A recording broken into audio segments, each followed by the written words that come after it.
그대들은 자식들을 위해 헌신하며 살아왔어. 어려운 시절 오직 자식을 바라보며 앞만 보며 달려왔던 삶이었지요. 이제는 그 자식들도 나이가 들고 세월이 흘러 보살핌을 받는 시기가 되었어. 주었던 사랑을 조금이라도 돌려받을 수 있길 바라며 살아가는 것이 우리의 소박한 소망이지요. 부모가 자식에게 주는 사랑을 흔히 내리사랑이라 부르지 않소? 그 이유를 곰곰이 생각해보면 윗사람이 아랫사람에게 베푸는 사랑이기도 하지만 그 사랑은 결코 밑에서 위로 흐를 수 없기 때문일게요. 많은 이들이 자식에게 헌신하지 마라, 아무것도 바라지 마라 고 말하지만 그 둘 중 어느 하나도 마음처럼 되지 않소. 헌신은 내가 자식을 사랑하기에 어쩔 수 없는 것이고 바라는 것은 그저 자식도 나를 사랑해 주길 바라는 마음일 뿐이요. 자식에게 모든 것을 쏟아붓고도 노년의 삶이 비참해진 모습을 보면 나도 모르게 눈물이 핑 도는 일이 많소. 우리도 어머니, 아버지이기 전에 누군가의 자식이었음을 잊지 못하겠소. 부모에게 나는 어찌했는지 그리고 앞으로의 삶을 어떻게 살아가야 할지 깊이 고민하게 되어 그런 마음에서 어느 할머니의 이야기를 들려주겠소. 손 씨는 남편과 함께 온갖 고생을 하며 가정을 꾸렸지만 결국 남편은 딸 하나만 남기고 세상을 떠났소. 이제 좀 살만하나 싶었는데 남편의 죽음으로 집안은 급격히 기울었소. 손 씨는 딸이 시집갈 때를 대비해 팔아서 자금을 마련하기 위해 집을 지키며 악착같이 살아야 했지요. 손 씨는 친정의 손을 벌리며 밤낮으로 일하며 딸을 키웠소. 아빠 없이 큰딸이 어디 가서 무시당하지 않게 하려고 부족함 없이 키우려 했지만 세상이 쉽지만은 않았소. 세월이 흘러 딸은 혼자서도 살아갈 만큼 성장했지만 손 씨의 눈엔 여전히 돌봐야 할 어린아이로 보였소. 그러던 어느 날 딸이 결혼할 남자를 데리고 왔소. 그 집안이 꽤 부유하다고 들었기에 손 씨는 안도의 한숨을 쉬었지. 그렇게 결혼 날짜가 잡히고 사돈과 처음 만나는 날이 찾아왔어. 손 씨와 딸이 자리를 잡고 앉았을 때 맞은편엔 사돈댁 식구 6명이 나란히 앉아 있었어. 사위에 결혼한 형과 아이까지 나와 있으니 기묘한 풍경이었죠. 한쪽엔 2명, 다른 쪽엔 6명. 여러 명에게 심판이라도 받는 기분이었다오. 그런 가운데 사돈댁에서 물었어. 결혼하면 집은 어떻게 할 건가요? 결혼 소식을 들은 뒤로 하루도 마음 편히 잠든 적이 없었어. 남자 쪽에서 집을 준비하고 여자가 혼수를 채우는 것이 이제는 옛말이 되었죠. 세상은 달라졌고 살아가면서 무시당하지 않으려면 그에 걸맞는 수준을 맞추어야 한다는 생각에 걱정이 쌓였어. 1년 전 손 씨는 땅을 팔아 1억 원을 마련해 두었지만 그동안 모은 돈을 합쳐도 상대방의 재력을 보니 그 돈으로는 아무것도 안 될 것 같았어. 그 집안의 재력은 상상도 못할 정도였죠. 딱 반반씩 하시죠. 사돈댁의 말에 손 씨는 부끄러워 고개를 떨구며 대답했어. 제가 그간 모아둔 돈이 많지 않아서 1억 5천만 원 정도 보낼 수 있을 것 같아요. 그 순간 사돈댁에서 바람 빠지는 웃음소리가 들렸어. 귀한 아들을 사위로 드리는 자리가 이렇게 송구스러울 수가 없다는 듯 사돈이 말을 이어갔죠. 사정이 그렇다면 어쩔 수 없죠. 그러면 저희가 집은 마련해 드릴 테니까 혼수만이라도 제대로 채우세요. 손 씨는 그 순간 가슴 속에서 무엇이 꺼져가는 듯한 느낌을 받았어. 안 그래도 작은 어깨가 더 움츠러들었죠. 하지만 그보다 더 신경이 쓰였던 건 부끄러워 얼굴이 빨개진 딸의 모습이었어. 무릎에 올려둔 2 손이 고운 치맛자락을 움켜잡고 떨리고 있었죠. 손 씨는 가슴 속에서 딸에게 더 많은 것을 해주고 싶었지만 그럴 수 없는 현실이 너무나 아프게 다가왔어. 손 씨는 집을 팔아 자금을 더 마련해야겠다는 생각이 들었어. 그래도 작은 집부터 시작하면 그 돈도 보탬이 되지 않을까요? 손 씨가 말을 꺼내자 사돈은 단호하게 말했어. 됐어요. 그건 너무 쪽팔려요. 집은 저희가 알아서 할 테니까. 그렇다면 애들 용돈이라도 쓰세요. 손 씨는 비참함을 느꼈지만 그 순간 한편으로는 안심이 되기도 했어. 이렇게 넉넉한 집에 시집가면 딸이 자신처럼 험하게 살지 않을 거라고 믿었기 때문이요. 그래서 결례가 끝난 후 손 씨는 집으로 돌아오며 딸의 손을 꼭 잡고 말했어. 미안하다네. 아빠라도 살아계셨으면 좀 더 번듯하게 시집을 보냈을 텐데. 신경 쓰지 마요. 그 집에서 다 해준다잖아요. 손 씨는 딸의 대답에 힘없이 웃었어. 그래도 없는 집이라고 너 무시하고 그러면 어쩌냐. 무시를 왜 해요? 내가 잘하면 돼요. 손 씨는 마음이 찡해지며 집을 팔아 돈을 좀 더 마련해 주겠다고 생각했어. 그럼 엄마는 어디서 살아? 집을 판다는 소리에 딸은 놀란 표정을 지었고 그 눈에는 희망이 살짝 피어나는 것 같았어. 너 시집 가면 내가 뭐하러 이 집에서 살아? 방 한 칸만 있으면 됐지. 그래도 되겠어? 정말 그래요. 안 그래도 너 결혼하면 작은 집으로 이사 가려고 했어. 고마워, 엄마. 고맙긴. 손 씨는 그 말을 하며 눈시울을 붉혔어. 딸은 결혼을 했고 손 씨는 땅을 팔아 마련한 돈과 그동안 모아둔 돈을 몽땅 모아 딸에게 주었어. 딸은 번듯한 아파트에 혼수를 꽉 채워서 살게 되었고 그 사실만으로도 손 씨는 세상을 다 가진 듯한 기분이었어. 손 씨는 있는 듯 없는 듯 살았어. 명절에도 생일에도 그 어떤 날에도 정신없이 바쁜 딸이 힘들까봐 자신이 바쁘다는 핑계를 대며 한 번도 부르지 않았어. 딸이 살고 있는 집에도 한 번도 가본 적이 없었죠. 그러나 1년에 한 번은 꼭 딸이 와줬으면 하는 날이 있었어. 그날은 바로 남편의 제사날이었어. 남편이 세상을 떠난 이후 둘이서 조용히 제사를 지내며 그리움을 달래왔지만 이제는 딸이 없으면 하늘에 있는 남편이 무척 서운해할 것만 같았어. 그런데 어느 날 딸이 말했다. 다음 주말에 바쁘니 시댁 식구들이랑 제주도 가잖아. 주말에 가면 안 돼? 손 씨는 순간 허탈하게 말을 잇지 못했어. 그래, 그게 이번 주 주말에네. 아빠 제사니? 손 씨는 말을 이을 수 없었어. 아, 벌써 그렇게 됐어? 어쩌지? 딸은 자신도 어쩔 수 없다는 듯 당연하게 대답했어. 가족들 다 같이 가는 거라서 나만 빠질 수가 없는데. 그 말에 손 씨는 가슴이 콱 막히는 느낌이 들었어. 딸이 이제는 제사를 중요하게 여기지 않는 것 같았기 때문이었어.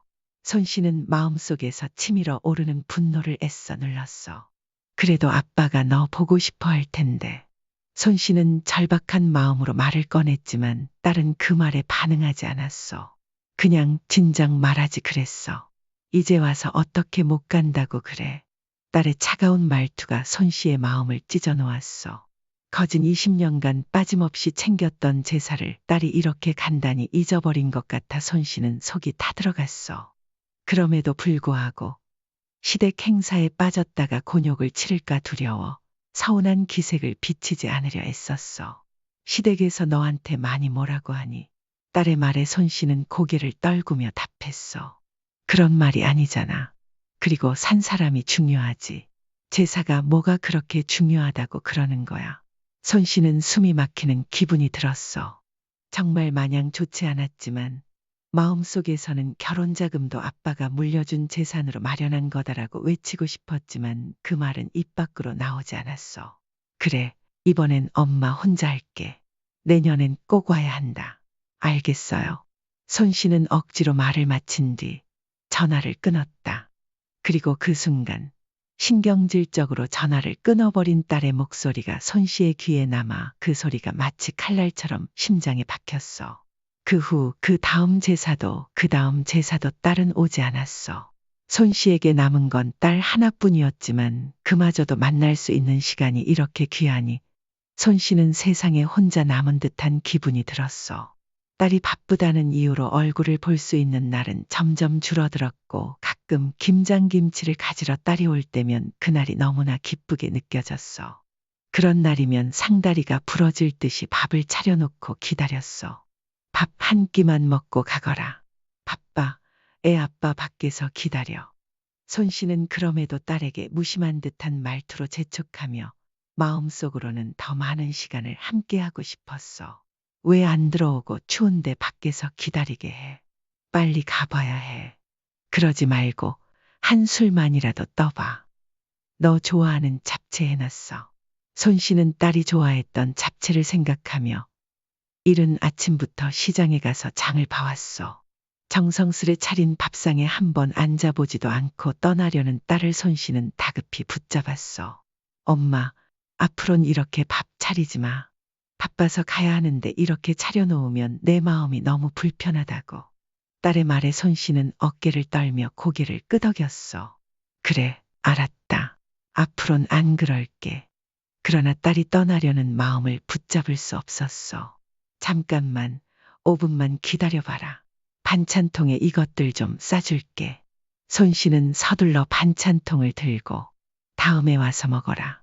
그리고 김장도 내년부터 우리건 하지 마. 괜히 고생하지 말고 사 먹을 테니까. 딸은 그런 손씨의 말을 뻔히 알면서도 그래도 알겠어요. 라고 말하며 떠나갔어. 그렇게 딸이 떠난 후 덩그러니 남아있는 손씨는 그 자리가 너무나 애처로웠어. 먹음직스럽게 차려진 밥상이 차갑게 식을 때까지 손씨는 그 자리에 앉아 있었다오. 딸은 결혼하고 나서 남의 집 식구가 되었지만 이제는 그마저도 남보다 못한 사이가 된 듯한 느낌이었어.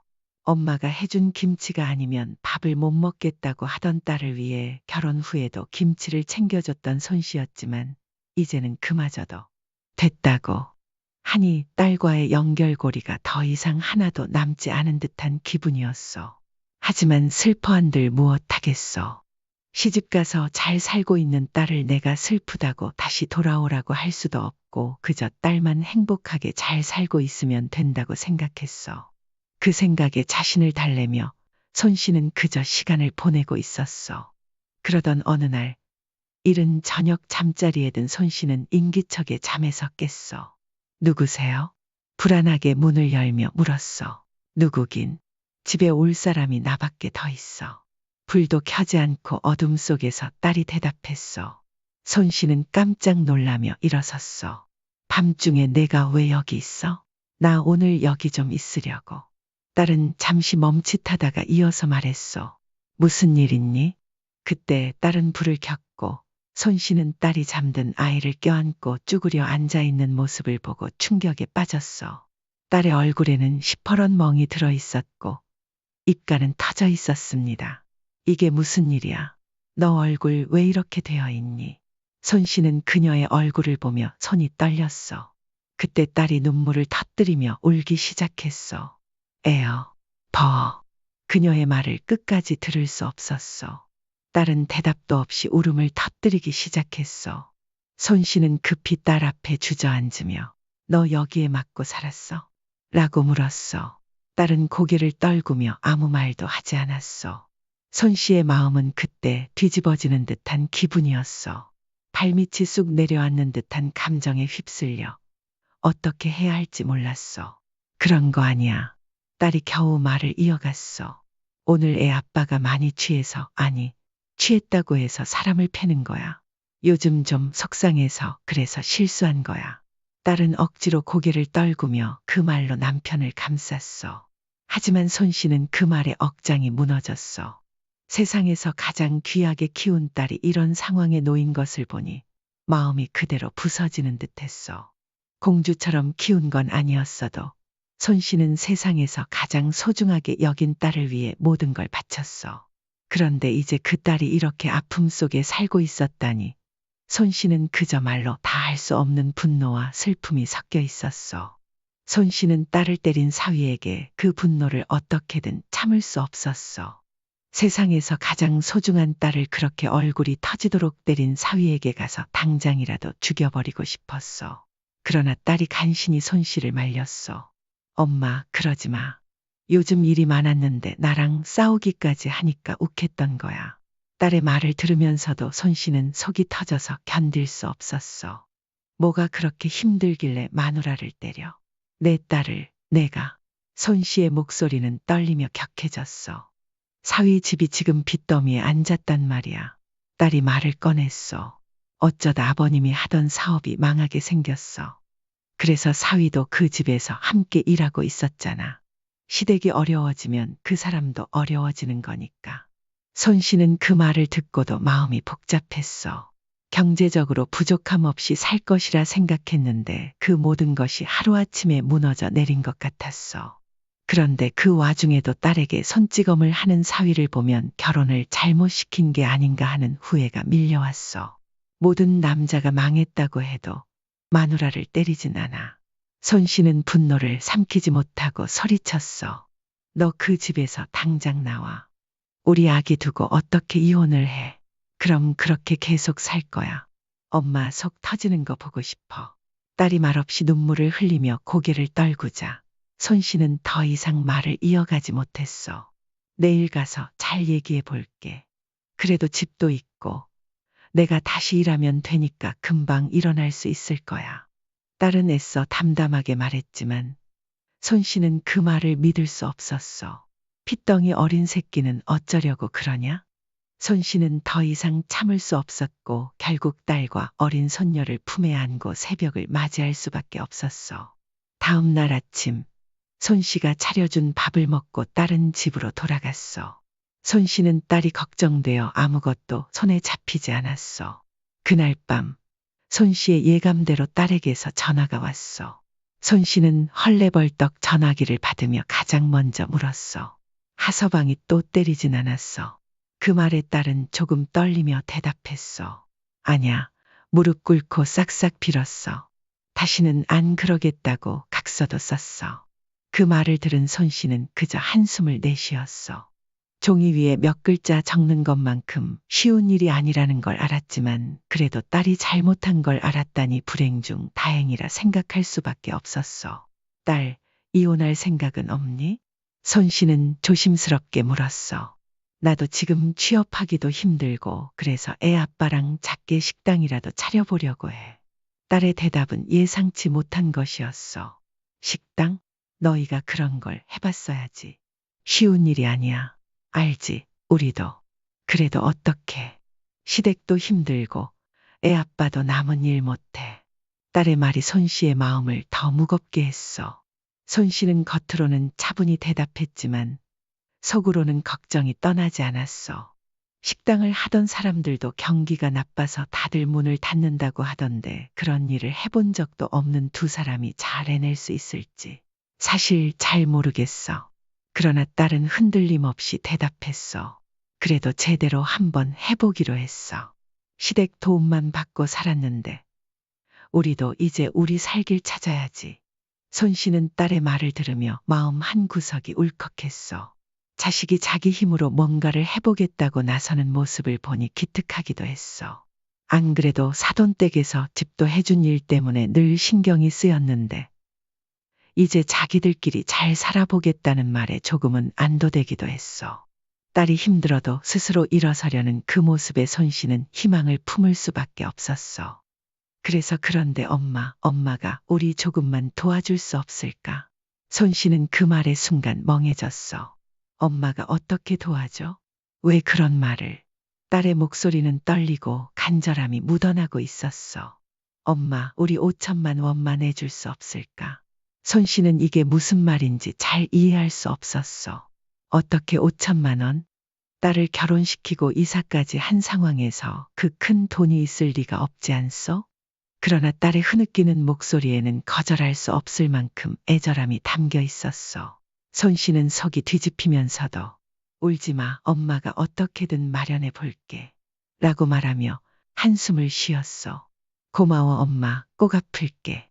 딸의 말에 손 씨는 그저 가슴이 아팠어. 돈이 없다는 사실을 알면서도 어떻게든 딸에게 해주고 싶은 마음에 손 씨는 마침내 결정을 내렸어. 그날 손 씨는 가장 먼저 보험들을 해제하기로 했어. 지금까지 평생 열심히 일하며 모은 그 돈이 딸을 돕기 위해서는 필요했던 것임을 깨달았어. 대부분의 보험을 해제하고 겨우 4천만 원을 만들었고 나머지 1,000만 원은 이곳저곳에서 꾸어서 마련했어. 평생 남에게 손 벌리지 않으려 했던 손 씨였지만 딸이 그렇게 간절히 도와달라고 부탁하자 도저히 무시할 수 없었어.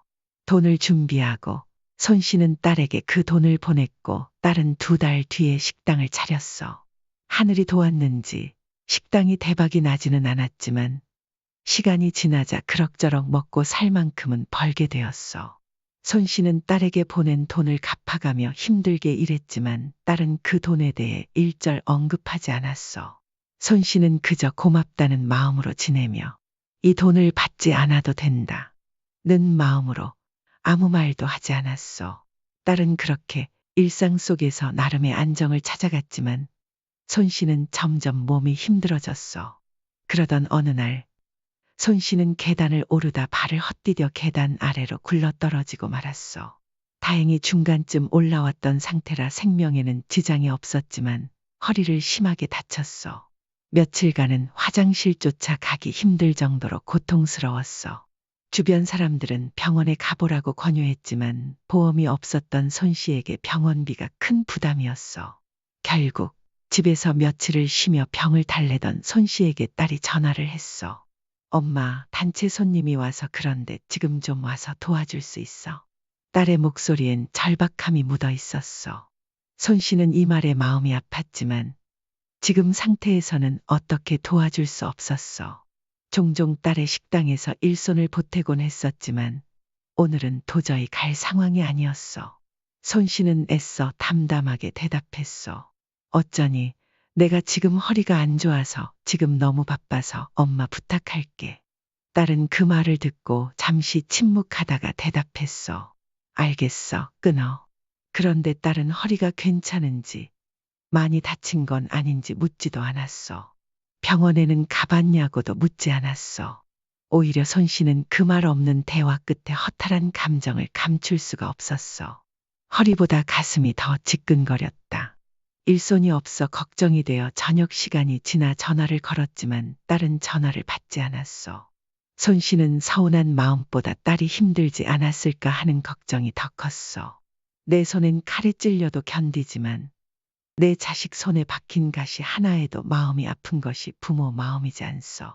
시간이 지나 손 씨의 허리는 많이 나아졌지만 제대로 치료하지 않아 만성적인 통증을 달고 살게 되었어. 다른 사람들이 손 씨에게 왜 미련하게 병원도 안 가고 버티냐 고했지만 손 씨는 괜히 걱정을 끼치고 싶지 않아서 괜찮다 며 내색하지 않으려 애썼어. 딸과는 여전히 1년에 한두 번 볼까 말까 하는 관계였고 시간이 흘러 둘째 손자도 생겼으며 첫째 손녀는 벌써 고등학교에 갈 나이가 되었어. 손 씨도 이제 80을 바라보는 나이가 되었고 그동안 손 씨의 유일한 낙은 가끔씩 손주들에게 용돈을 보내는 것이었어. 모아놓은 쌈짓돈을 주면 그것이 그렇게 기쁠 수 없었어. 그런 날에는 손주들이 할머니, 할머니 하고 부르는 목소리가 들려왔고 무엇보다 그 목소리 뒤에 이어지는 딸의 고맙다 는 말에 가슴이 따뜻해졌어. 하지만 시간이 지나 또 한 번 딸의 전화가 걸려왔을 때 손 씨는 주저앉을 수밖에 없었어. 엄마, 어떻게 하서방이 우리 집 담보로 대출받아서 친구 따라 투자를 했다가 다 날려먹었어. 지금 집도 넘어가게 생겼어. 딸의 흐느끼는 목소리를 들으며 손 씨는 마음이 무너졌어. 지겹도록 반복되는 시련이라니 대체 얼마나 더 이런 일들이 이어져야 하는 거야. 딸의 목소리는 점점 더 절박해졌고 손 씨는 할 말이 없었어. 지금 막아야 할 돈이 3천만 원이야. 애들 학원비만 한 달에 200만 원이고 요즘 장사도 안 돼서 안 그래도 빠듯했어. 어떻게 해야 해? 엄마, 집이라도 팔아야 하는 거 아니야? 손 씨는 말없이 전화기를 들고 있는 손에 힘이 빠졌다. 애들한테 쫄딱 망해라고는 못하지. 엄마, 마지막으로 3천만 원만 빌려줄 수 있을까? 이제 손 씨는 더 이상 도와줄 방법이 없었어. 가진 것이라고는 살고 있는 작은 집 하나뿐이었어. 나이가 들고 예전처럼 일을 할 수 없는 손 씨는 이제 힘을 쓸 수 없었어. 그렇게 모아둔 돈도 많지 않았고 1,000만 원이라면 겨우 마련할 수 있을지도 몰랐지만 그 이상은 도저히 불가능했어. 엄마도 능력이 없다. 더 이상은 도와줄 수 없다. 손 씨는 마음속으로만 되뇌었어. 하지만 가진 것이라고는 아무것도 없는 엄마에게까지 손을 내밀어야 할 만큼 딸의 상황이 안 좋은 것인가 싶었어. 손 씨는 당장 노후를 걱정해야 하는 나이가 되었지만 하나밖에 없는 딸을 외면할 수는 없었어. 그 미련한 사랑 때문에 손 씨는 살고 있던 집까지 처분하게 되었어. 딸은 손 씨가 집을 판 것을 알았지만 그 이후 손 씨의 삶에 대해 걱정만 할 뿐 빈말이라도 들어와서 살라는 소리는 일절 하지 않았어. 엄마, 첫째가 이제 곧 대학에 가야 돼서 예민하고 남는 방도 없네. 엄마, 집 팔면 어디서 지내야 해? 딸의 목소리가 차갑게 들려왔어. 그런 건 걱정 말아라. 혼자 사는데 집이 작으면 뭐 어때? 알아서 다 해놨다. 통장에 있던 돈도 탈탈 털어주고 집을 팔아도 나오는 돈이라고는 얼마 되지 않았어. 이미 예전에 딸을 위해 작은 집으로 옮겼지만 그보다 더 작은 집을 찾기는 힘들었고 그마저도 돈이 부족했어. 손 씨는 이제 80이 다 되어 작은 살림 하나만 간신히 챙겨들고 있었다오.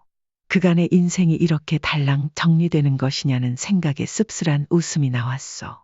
하지만 노숙을 할 수는 없었어. 손 씨는 미리 봐두었던 고시원으로 향했어. 이런 곳은 곳이 공부하는 젊은 학생들이나 사는 곳이 아닌가 싶었지만 선뜻 들어가지는 못했어.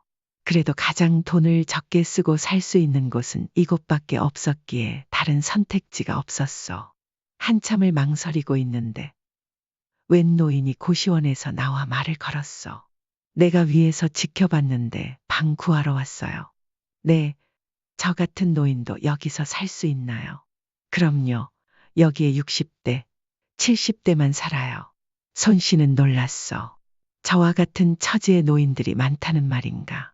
다른 데는 노인들을 받아주지도 않는데 여기서는 받아준다고 했어.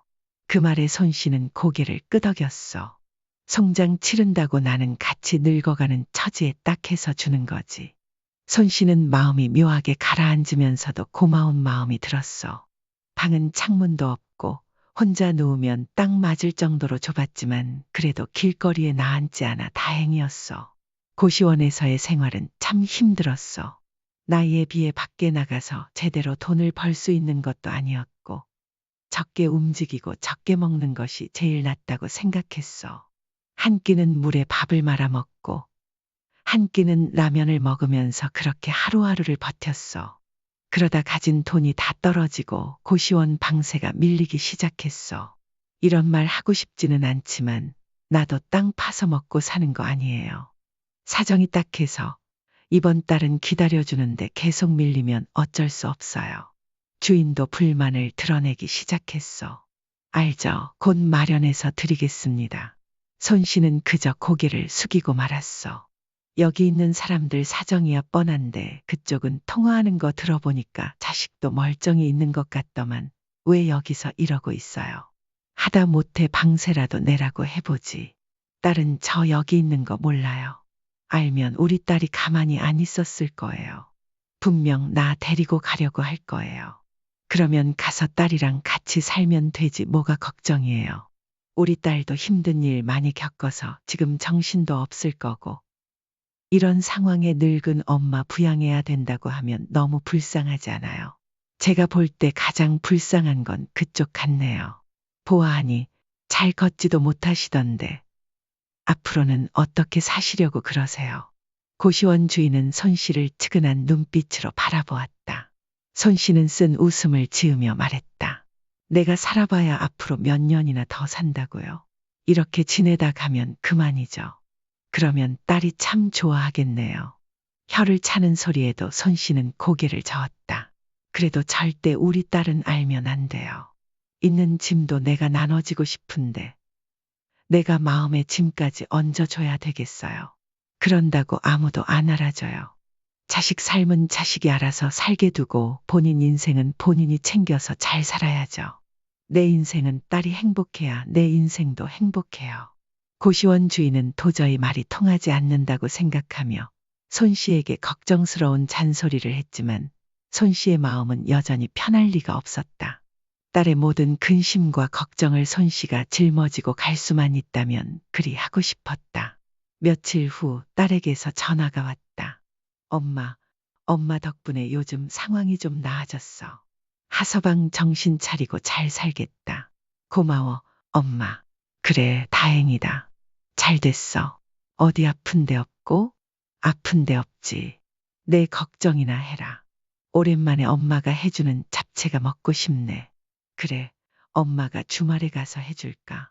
아니, 주말에 애들이랑 같이 오랜만에 캠핑 가기로 해서 안 될 것 같네.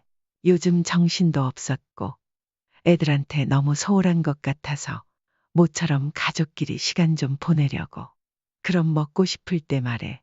엄마가 금방 가서 해줄게. 알겠어. 이만 끊을게. 잘 자. 그래, 좋은 꿈 꿔라.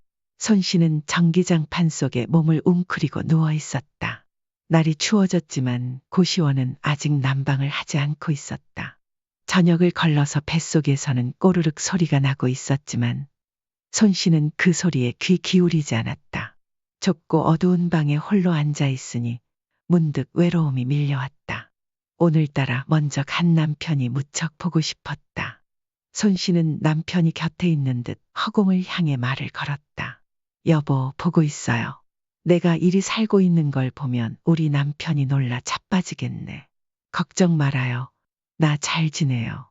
처음엔 당신 갈 때 왜 나는 안 데리고 갔나 원망도 했는데 우리 딸이랑 손주들 보면 열심히 살길 잘했다는 생각이 드네요. 당신은 이런 날 보고 어쩌면 미련퉁이라며 꿀밤을 놓을 수도 있겠네요. 그래도 당신 없이 혼자서 우리 딸 잘 키우고 시집도 보내고 힘들 때 어미 노릇도 해주고 했으니 내가 가면 칭찬 좀 해주세요. 잘했다, 고생했다. 그 소리 들으면 참 좋겠네요. 손 씨는 잠시 침묵에 잠겼다. 눈가에 맺힌 눈물이 떨어지기도 전에 입술이 떨렸다. 내가 갈 때가 된 건가? 왜 이렇게 눈물이 나지? 당신 있었으면 옆에서 손이라도 잡아줬을 텐데. 여보, 내가 갈 때까지 우리 딸 앞날에 더 이상 시련이 없게 당신이 길 좀 잘 봐주세요. 그래야 내가 마음 편히 당신 곁으로 갈 수 있어요. 그나저나 나중에 만나면 주름이 자글자글해져서 못 알아보려나. 괜히 잠이 안 와서 실없는 소리만 하네요. 오늘따라 당신이 보고 싶네요. 그러곤 손 씨는 고요히 눈을 감았다. 아이처럼 작아진 몸이 들숨에 들썩임이 없어 보였다. 마치 죽은 사람처럼 말이다. 그렇게 시간은 흐르고 손 씨는 다시 한번 깊은 잠에 빠져들었다. 고요하고 차가운 밤, 모든 것이 잠든 듯한 침묵 속에서 손 씨는 떠나갈 준비를 했다. 그의 몸은 더 이상 아프지 않았다. 마음이 고요했다. 자식들과 손주들, 남편에게 남겨줄 마지막 말은 이제 필요 없었다. 오랜 고통의 세월과 그가 겪어온 모든 것들이 이 밤의 침묵 속에서 조용히 사라져갔다. 손 씨가 떠난 후 고시원은 여전히 조용했다. 그가 떠난 방은 여전히 그 자리에 있었다. 누군가의 무게와 마음이 느껴졌지만 고시원 사람들은 그가 떠났다는 사실을 잠시 잊었다. 삶의 끝자락에서 그가 누린 고요와 평온이 더 이상 슬픔으로 다가오지 않았다. 손 씨는 이제 편히 고요하게 떠나갔다.